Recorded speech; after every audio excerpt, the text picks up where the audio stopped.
Hey guys, so we're here for part two of the Burke, Sublime and Beautiful. And I recommend that this is not a competition here. There's a lot of other a lot of other great videos on YouTube that explain Burke and would complement each other. Hopefully I'm bringing something new. But I really like the two in particular. I like the School of Life, which pretty popular philosophy series.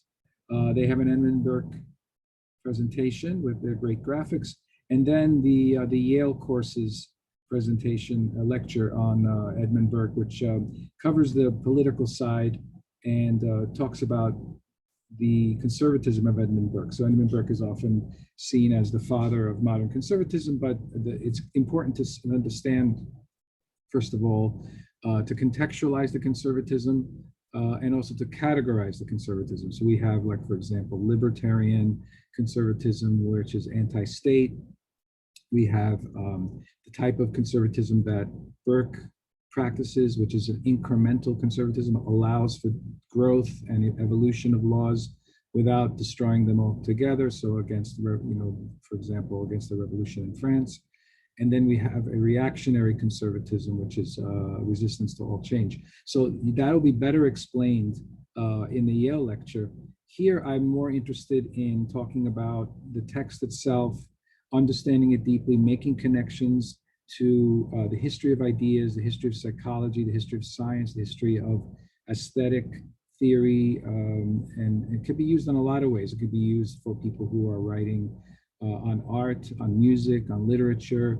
It could be used in the history of science and understanding the early efforts of creating a science of the mind, right? And so, of course, our reactions to impressive and amazing things is part of our mind as well. So psychology is kind of dominated by a science of pathology, but the early days of studies of the mind are interested in all the reactions and instincts of the mind. So today those things are split off into different categories. You would call, educational pedagogy would take care of the learning functions of the mind, and aesthetics or philosophy of aesthetics would take care of the reactions to beautiful things like art and music.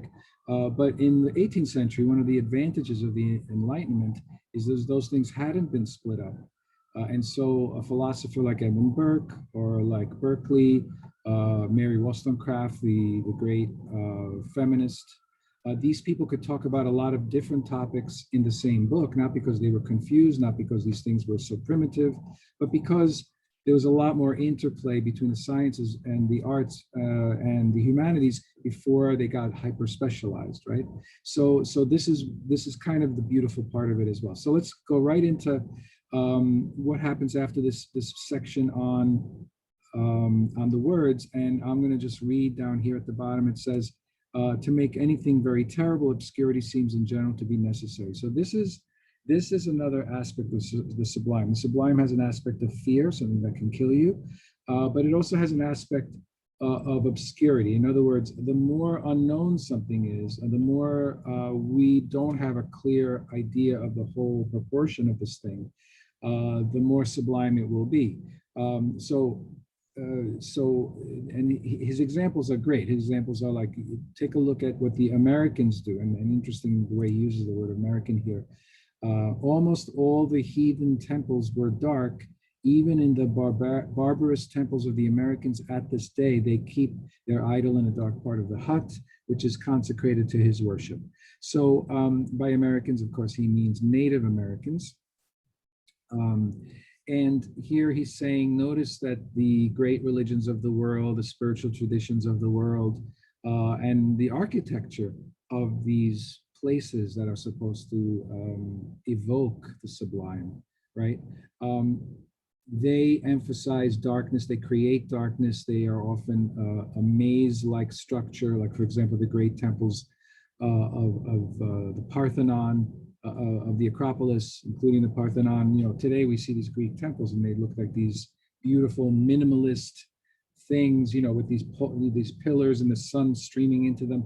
But when they were originally built, if you ever look at the floor plan, I encourage you to do a search and look at the floor plans of these Greek temples. They're often a room within a room within a room, and each room has an entrance opposite the other one. So you have to go around and then through, and then by the time you get to the god, which is often, you know, a huge wooden effigy lit by candles, it's this deeper experience of being in the presence of something dark and mysterious. And that's what Burke is talking about. So darkness is a part of sublimity, right? Because it inspires fear, but also because there's a kind of a feeling of like, where does this actually end? Like, how big is this thing? So it's a mystery as well. But here is where he makes a beautiful point about words and mystery. So words and darkness, right? So in what way are words dark, let's say, and let's say a painting is not dark, or let's say a sculpture is not dark, right? And let's take a look at this elegant argument here. So he says, you know, on the top of that paragraph, the top, no person seems better to have understood the secret of heightening or of setting terrible things, if I may use the expression, in their strongest light, so a little tricky phrasing here, by the force of a judicious obscurity than Milton. So Milton, he's talking about John Milton, the great epic poet of the 17th century. Milton is able to set scenes in a kind of a glorious obscurity, a glorious darkness. And of course, he's talking about Paradise Lost, the epic poem of the fall of Satan, and the way that Satan instigated the fall of mankind. And there are scenes, there's, you know, before we even get to Adam and Eve, there are glorious scenes of darkness, of huge spaces that are incomprehensible. The angels fell for 9 days and 9 nights. So if you're falling for 9 days, you can just imagine the size of the abyss that they're falling into. There's all kinds of sublime images. And Burke is saying that Milton is able to do this through words. Why words and why not a painting, right? What's special about words?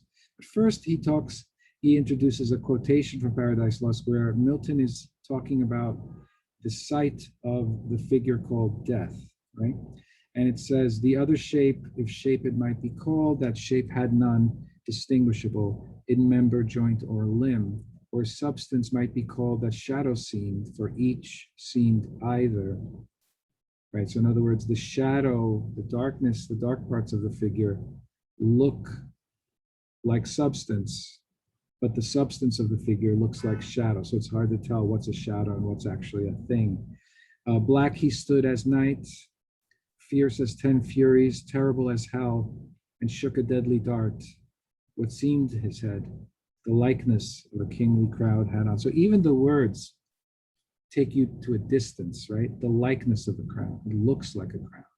It looks like his head. That's how dark and murky this view is. And all of this is being seen through the eyes of Satan, which makes it doubly questionable and murky and distant and impossible. And this is all created by words. Now, you know, tidbit is that Milton was blind. He went blind. And he wrote a lot of this by dictating it to his secretary. And so he had to have it in his head. He had to have the images in his head and then compose in his head this incredible poem of hundreds and maybe thousands, well, definitely thousands of lines. So even the process of doing a poem is a sublime thing. And then Burke says, it is one thing to make an idea clear and another to make it affecting to the imagination. If I make a drawing of a palace or a temple or a landscape, I present a very clear idea of those objects, but then allowing for the effect of imitation, which is something, my picture can at most affect only as the palace, temple, or landscape would have affected the reality. So in other words, you can have a dark painting, you can have a glorious painting, but the level of impact, it can never be as much as the impact of the place that you're painting. No, this is all before abstract art. And my friends who are creative artists and visual artists often disagree about this part.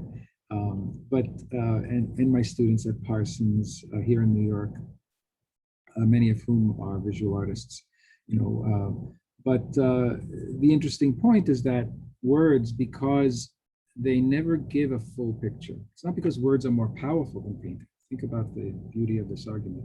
It's because words give a kind of a hint of something, a kind of incomplete picture of something, a darker picture of something, let's say. And because the reader has to fill out the rest with their imagination, and this is a well-known kind of part of the theory of reading, the images and feelings of something written are much more powerful than something that's visual, says Burke. And in 20th century philosophy and even cultural studies, you've heard of Derrida, possibly, Roland Barthes.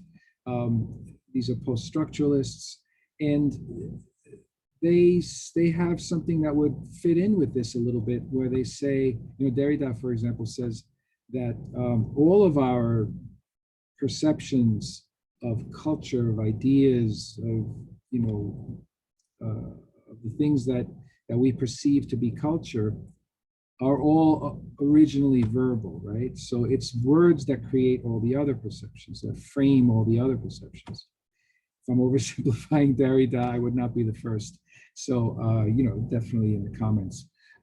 So that's Burke in this extraordinary moment where he says words, because of their incompleteness, suggest images and thereby make the images more stronger than if you were to paint them or draw them. And here is actually a great thing to think about for poets, screenwriters, things like that.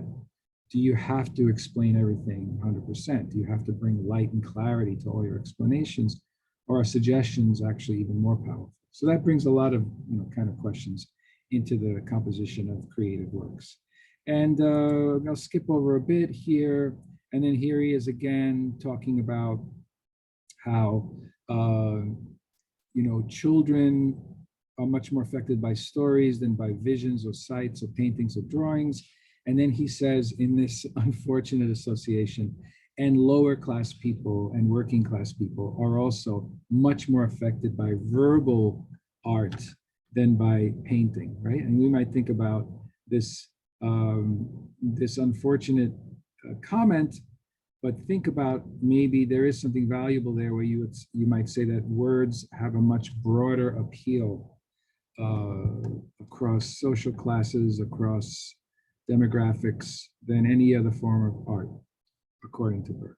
So so there you go, and there's a bit to wrap up in here, but I will leave that to you guys. And he even has something really interesting at the end about if things are already beautiful, fine, but if they're sublime and they fall from sublimity, they don't become beautiful, they just become contemptible, which is the last word in the piece here, right? So once something, so there's a little interesting question of the fate of kings and the fate of once great things, right? So thank you for listening, and I hope this has been helpful and maybe stimulate some thinking and some creative juices in you guys, okay? So thank you so much, everyone, and keep reading.